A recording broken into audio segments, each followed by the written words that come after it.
111. Oh, that's a lot of ones. We are side by side. Here, give me props. Oh, wait. Wait.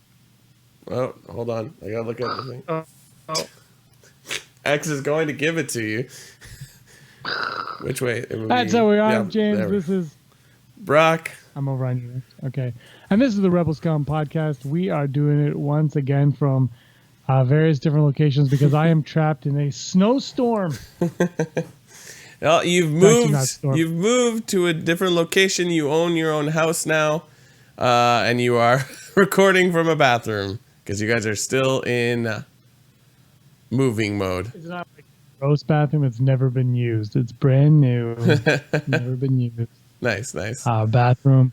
Yeah, I didn't. There was nowhere for me to do it, and I was like, "Well, I'll go upstairs," and that's where I went. So here I am. But I'm looking at a lot of snow. It is cold and snow a lot there. Well, you got some snow. Yeah. It's been flurrying like straight since last night. Oh, it's just nice. Straight. Yes. So I'd say like 5 inches of snow. There's no business like snow business. This is the Rebel Scum podcast, bringing you snow puns since '91 that rhymes. James, what's new in Star Wars news? Well, nothing at all has come out. Nothing at all. Not one thing. No. Brock, you were always Scum. Okay. See you at 112.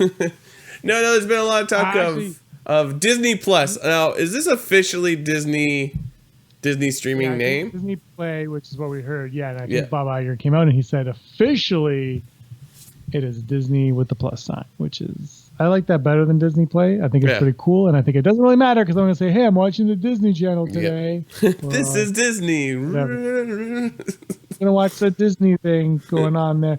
Pretty exciting stuff. One piece of information that came out, though, that I was like, Brock is going to lose his shizzy. And I sent it to you, and you're like, I read it. Click. Cassian Andor getting his own series with Diego Luna reprising the role of Cassian Andor, who has been in this fight since he was 6. Yes, that's interesting. I was excited about that. I'm a big Diego Luna fan, so him doing anything with that character will be great. Of course, we probably won't see a lot of the main cast in this show because he meets them in Rogue One. I mean, technically we know the story of how he meets K2SO. They did a comic on it, but maybe they'll retcon that in the show, or maybe he won't beat him at all. I really hope he will, but well, maybe they're already like side by side. Yeah, that would be sorry, that's a good point. When I heard it though, my mind immediately went to Rebels. Is like, where can we put some of those characters in? Because we know through, is it the visual dictionary for Rogue One or something like that? I think so. That says he had the code name Fulcrum, which was also held by 2 different characters in Rebels. One being Ahsoka, the second one being, what was that guy's name? What was the Imperial turncoat's name? Callus, thank you. We're always prepared here on Rebel Scum Podcast, remembering names. I haven't seen Rebels in over a year now, a year. So 6 months, 8 months. So. But I think it'd be great if they could really put those together. Like, I would love a live action Hera, because they're really like pushing her in the comics, because it's all been revealed that she stays with the rebellion pretty well to Return of the Jedi.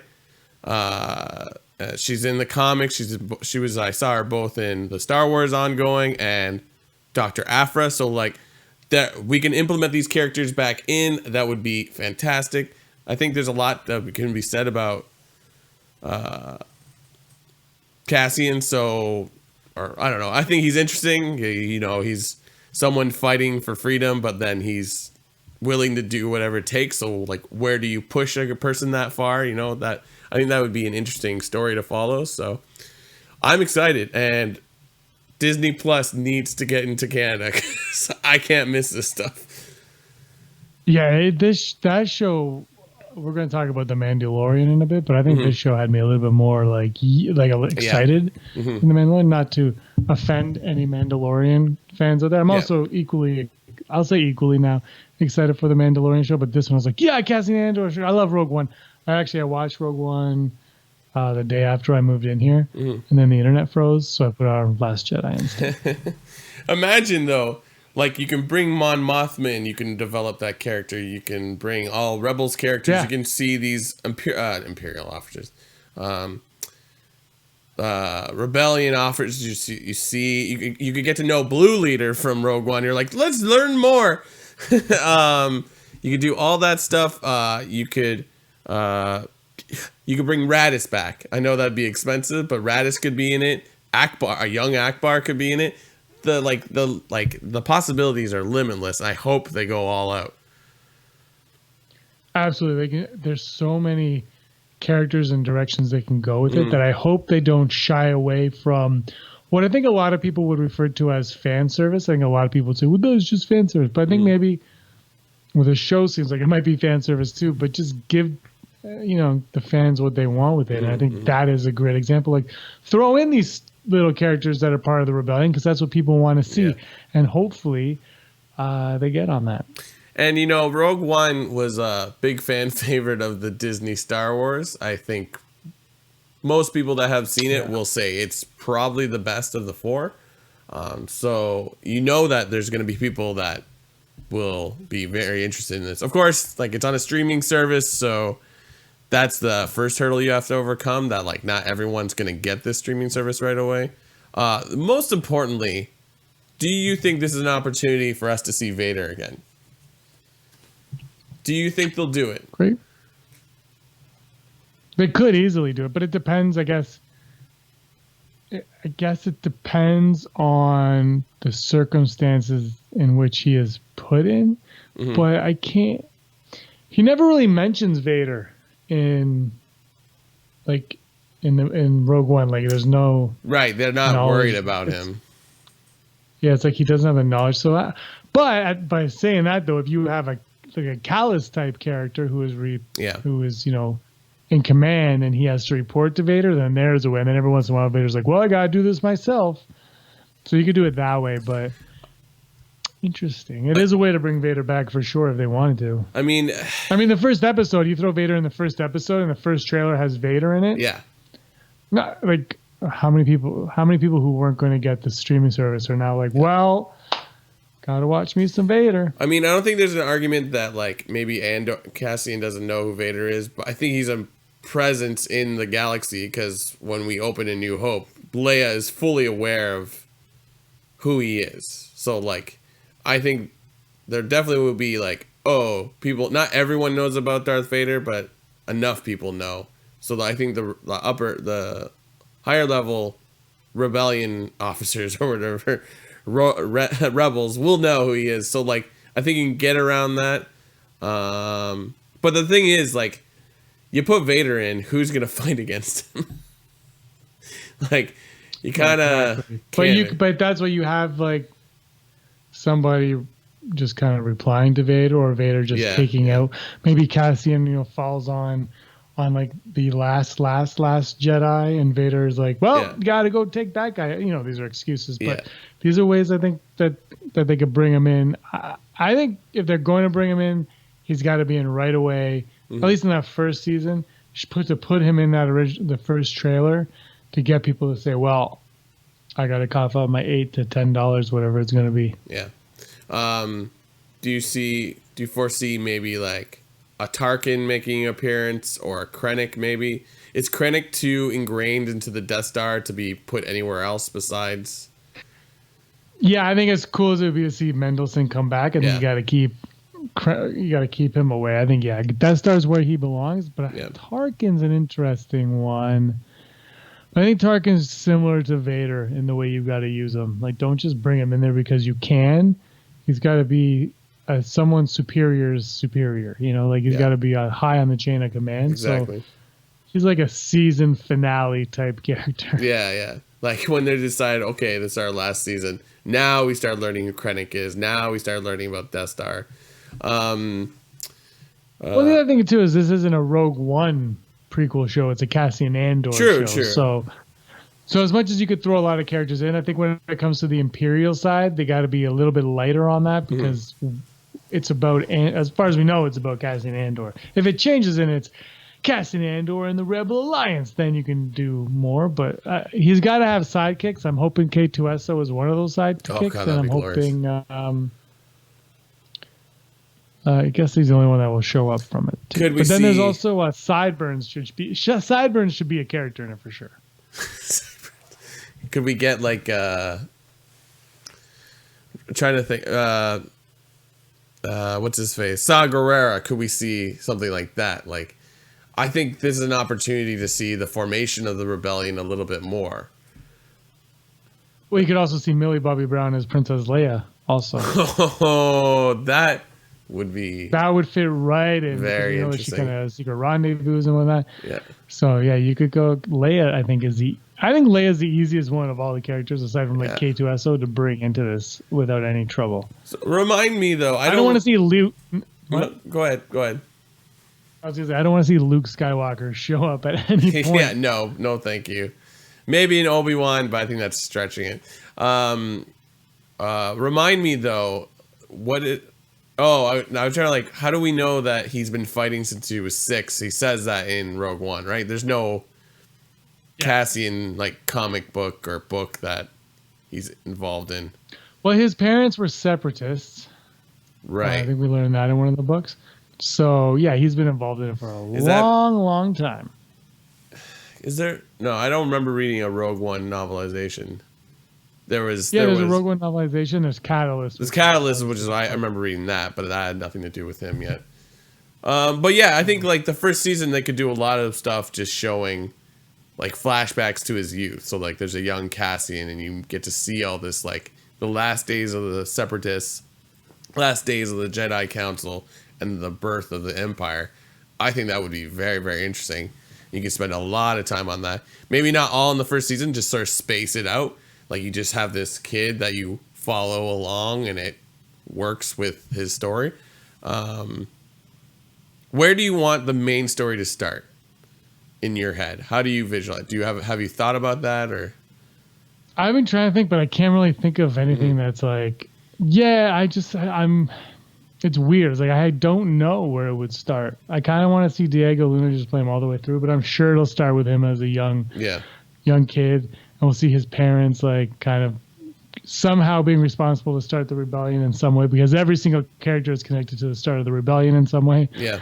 So I haven't thought too much. What about you? I think somewhere I want it to intermingle in the time period of like Rebels. And I guess that kind of gives you a small window because like that starts like a little bit before Rogue One. So, but that being said, you can flesh anything out. Like I don't know. This is what makes me want to watch Rebels again and just do a timeline of like then they were here and then they were here and then they were here. But yeah, I think, like I said before, I think Rebels and this show can like intermingle quite a bit. I don't think it needs to take away from Cassian or like it's not there to give a storyline. I think it's something that they can intermingle it and it'll still be good, sort of thing. Absolutely. They can live together. That's what's great about them. Companion pieces. Yeah, I think this is the right move. They haven't said anything about directors, right? It's just the announcement that they're going to make. They just announced it, and Diego Luna's in, which is excitement. They're trying to build excitement for their streaming service. They have the Lady and the Tramp movie coming, like all these things coming, and they're like, just so you know, it's going to be worth your money. But I think the Mandalorian is like the big one to kick it all off. You're going to get the Mandalorian right away with the release, I guess, of the streaming service, and then probably a year later the Cassian Andor one, and then we'll get this one and that one, and blah blah blah. What else is new? Oh, shall we move to the Mandalorian then? Let's move to the Mandalorian. So we know it's been announced that they're making the Mandalorian. Jon Favreau directs, or sorry, Jon Favreau is like the creative showrunner. Yeah, thank you. And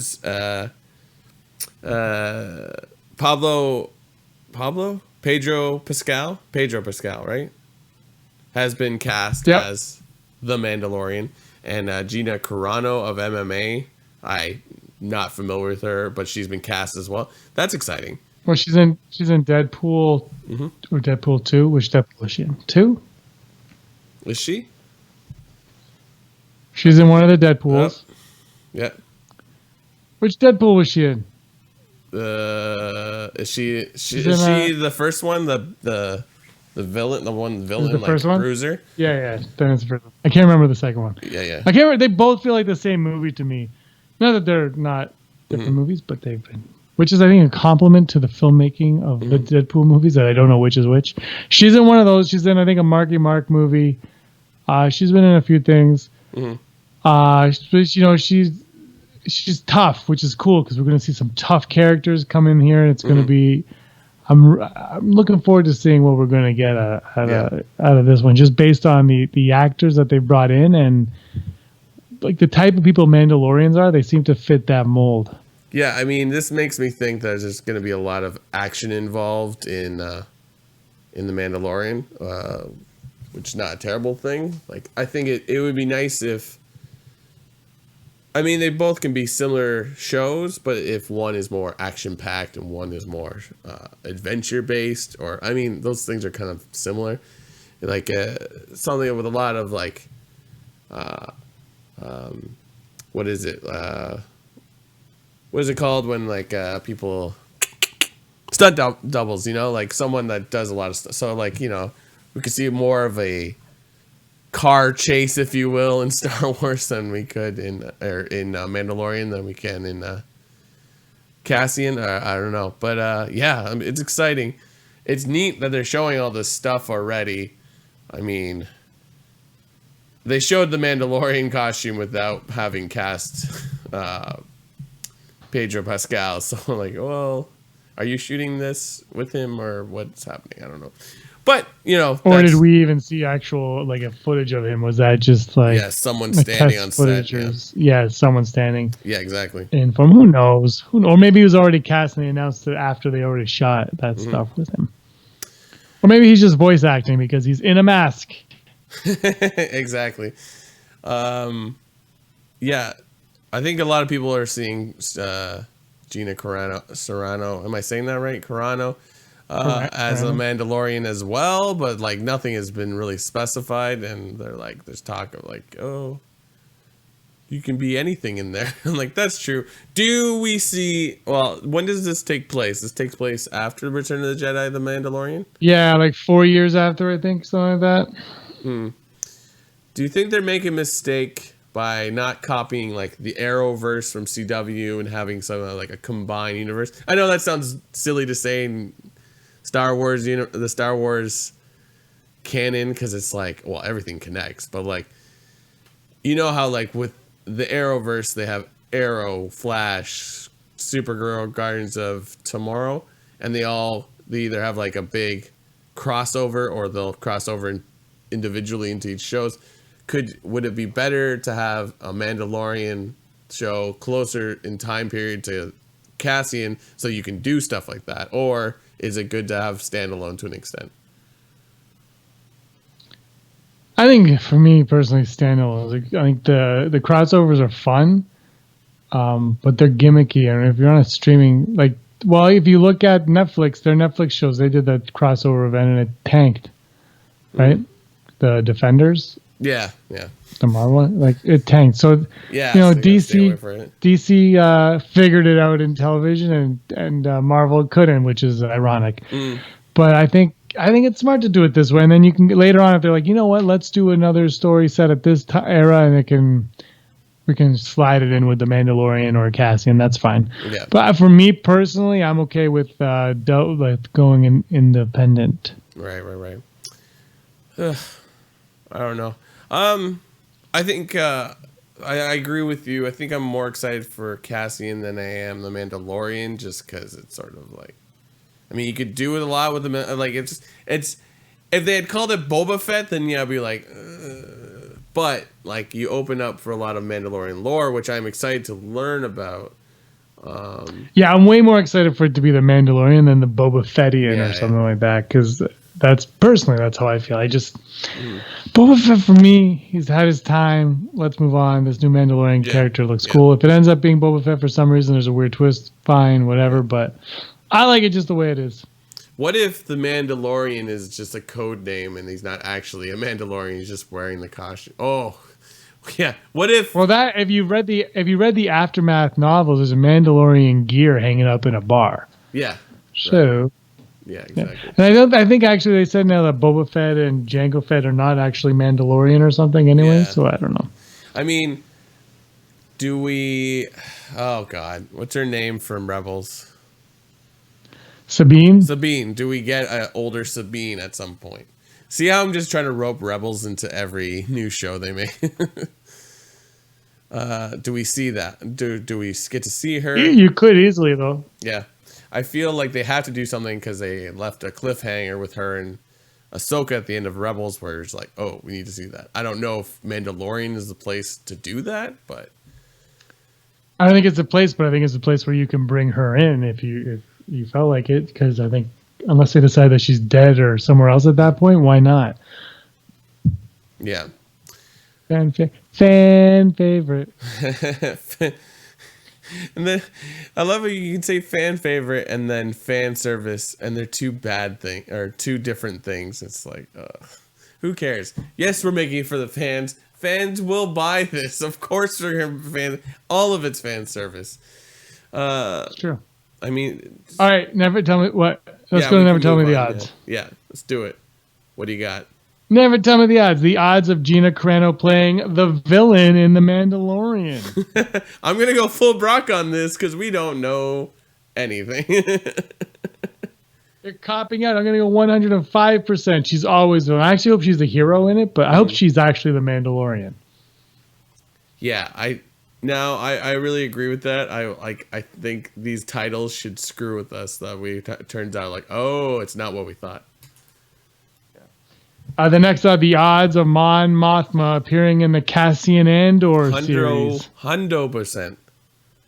Why do you ask me these silly questions?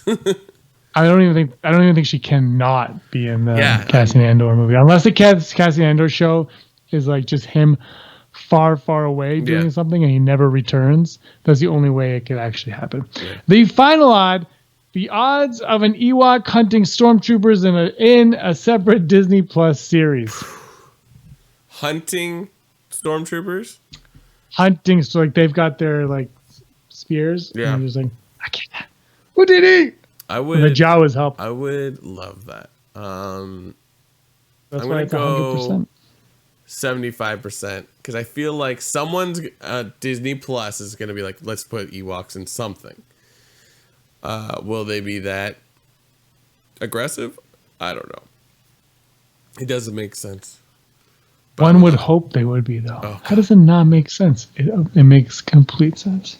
Yeah. I don't know. It's why would stormtroopers be on Endor? They would be like, there are no resources here.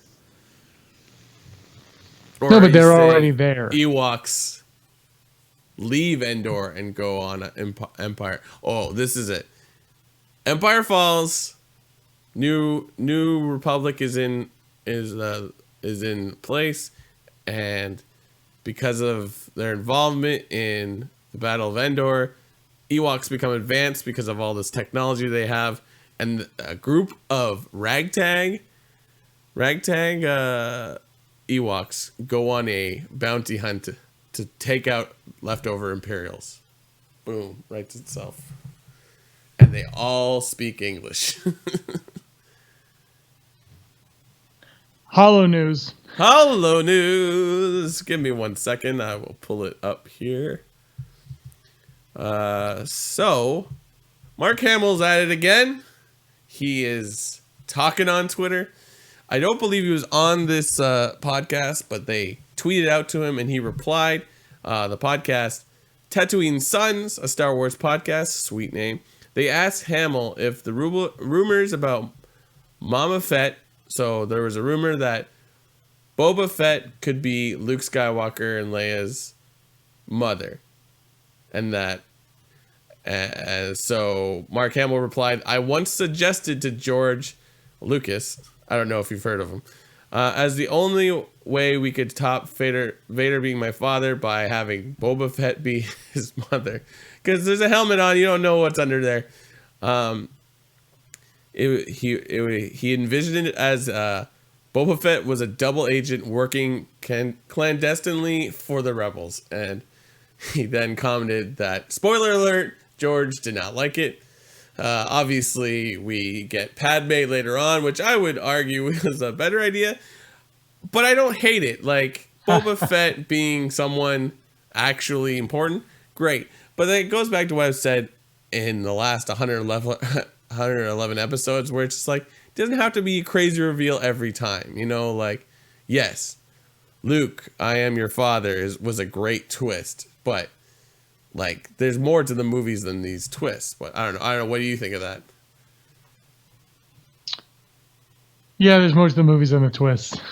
Like, that's how. So you hear Boba like Fett the speak. idea of like Boba Fett being a woman? What about that? Well, we hear him speak. That's the thing, right? Like, yes, so, but there was a voice modulator in the Bosk mask. Yeah, or Bosch mask. Well, I mean, George Lucas would have just gone back and redubbed it anyway, so it doesn't matter. You know, I guess if there was a way for it to make sense, but he was just a random bounty hunter, so I don't think. I think he made the right choice with Padme Amidala. Andrew Fantasia, fight me on that one. Plus, with the holiday cartoon that came off, he was a man. So, next story: Billie Lourd, daughter of Carrie Fisher. Ever heard of her?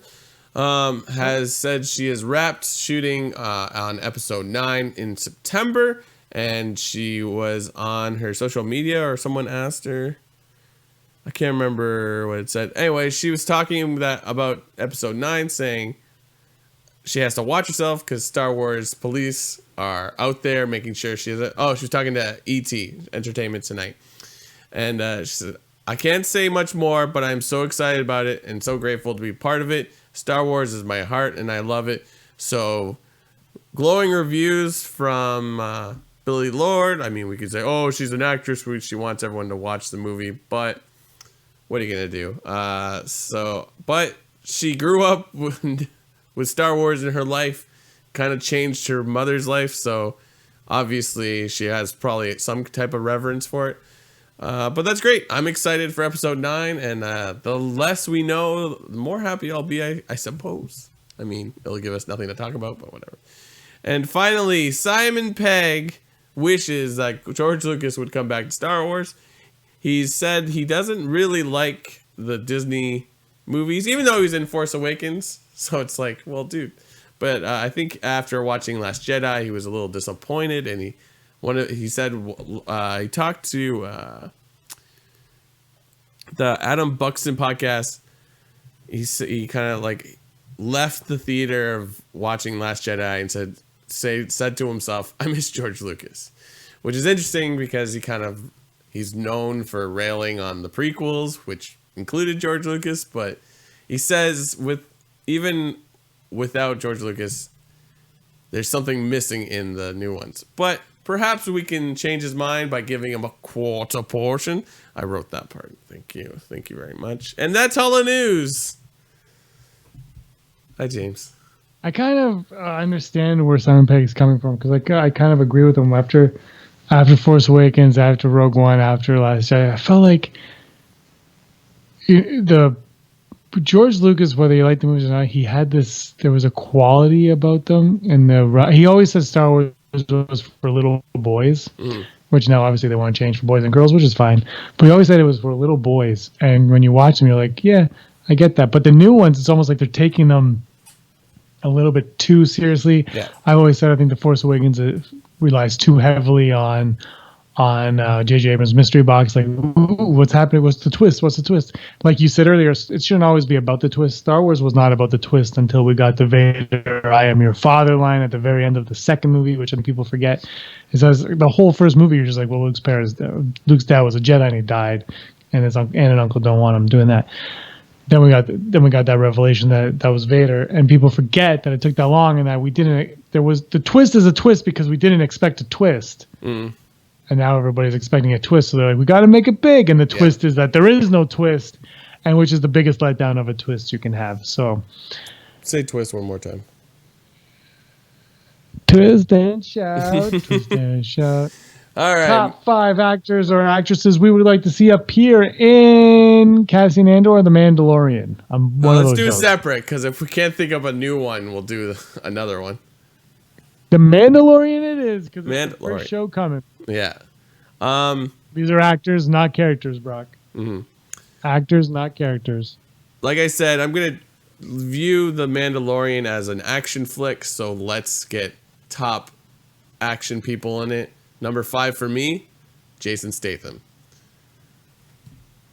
For some reason in my head, like Too Fast, Too Furious, Fast and Furious, Fast 9, Fast 5. He's only in the last 7 of them. I know, but his spirit is in it. He's going to be in the new Rock and Cobb and... Yeah, it's called The Rock and Statham.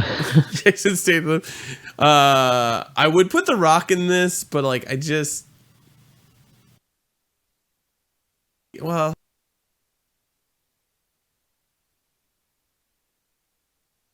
you know, I mean, it's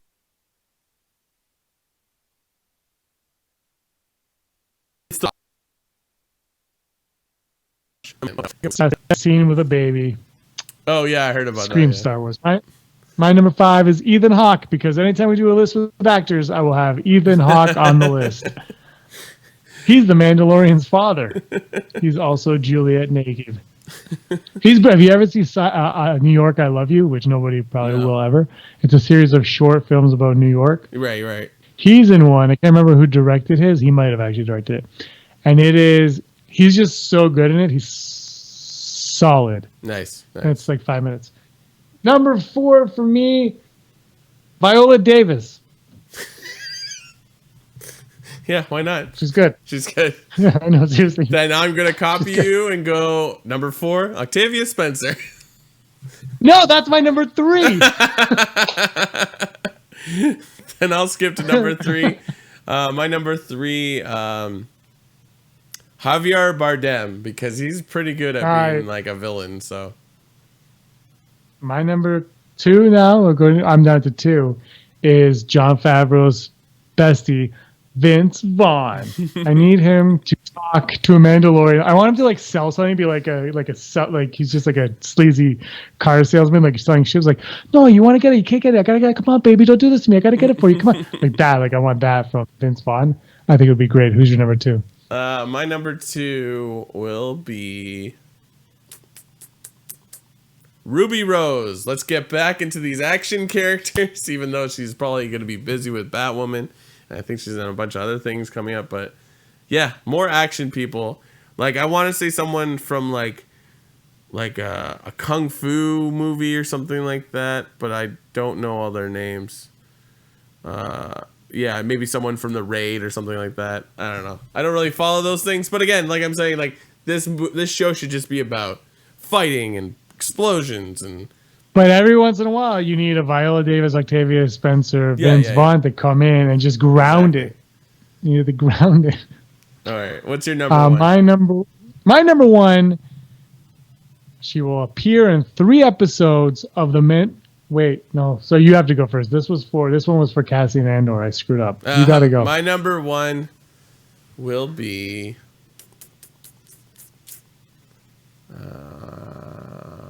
Can you tell I'm just thinking this up as I go? My number 1 is Danny DeVito. Oh my god! Yeah, it's like a crime lord. And my number 1 is Danny DeVito because he's great. Yeah. He's in the new Dumbo movie, and he played Phil in Hercules, and he could train a Mandalorian in this one. He could be like the little trainer, like I used to be on, but now I'm not, kid. I will go with another person I'll choose for a villain.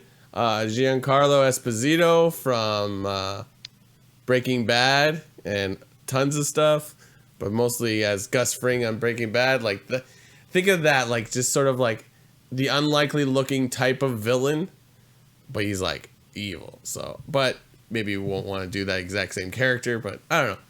He's cool. I like him. Maybe it will because it's Disney money. Yeah, exactly. Disney That's money. It should be a top 5 of actors that will never accept Disney money. And then we'll be. I like that though. That's a great inspired choice. My number one for the Cassian Andor show, I'll just say it right now, was Millie Bobby Brown as Princess Leia in 3 episodes. That's fair. Why not? 3 episodes. And what's his name? The guy that plays Dustin, Gaten. I forget what his last name is. He wants to be Star Wars. Oh yeah, Matarazzo. Thank you. Everyone wants to be Star Wars. Yeah, who doesn't? I have his Funko Pop. Not us. We want to talk Star Wars, not be in Star Wars. Unless you work for Lucasfilm, give us a call. Yeah. We could play Stormtroopers. We will be in the back. Or we could do whatever you want us to do. We'll see you in Chicago. Yeah. Oh, but Star Wars Celebration Chicago, Sunday and Monday are the only 2 days left with tickets available. They are $75 each, apparently. And I believe they are running low on those too. No guests have been announced. Nothing has been announced. It would be hilarious if they were like, nah, nothing's happening. You guys are coming. We'll have a floor. You can enjoy the floor, but we will have 5 different types of Funko presentations, and I will go to all of them. You will go to all of them. Yeah. You and Rob, the minute we walked in, you're like, oh, I'm sitting here for the rest of the day. What? This is the Funko booth, James. I'm like, no. You're at the entrance. This is the line. It was fun. I'm looking forward to it. Yeah. This is 111th episode. This is our 111th episode. Is that right? We've done that many. Can you believe it? And now this will be the status quo for a while, ladies and gentlemen. James will be there, and I'll be here. This will change. Well, no, you will have an office. It will look better, hopefully sound better. I apologize because we're going to get... James, you can't hear it, but I think one of my XLRs quit on us mid-show, so the recording is fine, but it'll be scratchy in the middle of it. You'll hear it later. We apologize. We're sorry. It legit happened in the show. This is live. It's live. I can't find my webcam, so... Yeah, so, we're working on it. Thank you, of course, to all our Patreon supporters. We apologize for not being present, but we are back at it again because it is winter time. So we will be staying inside. And I'm getting settled. So once I'm settled, we can... It'll be like, yeah. So it'll be a lot of fun. Looking forward to it. And I'll come by your place once in a while to do it as well. For sure. So people will know what's going on. Or vice versa. Nah, that won't happen.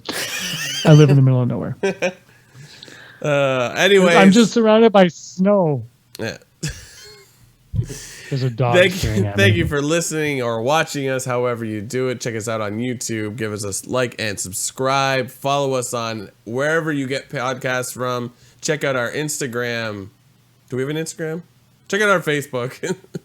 We have Instagram, Facebook, and Twitter. So check it out. We will try to be more active on that.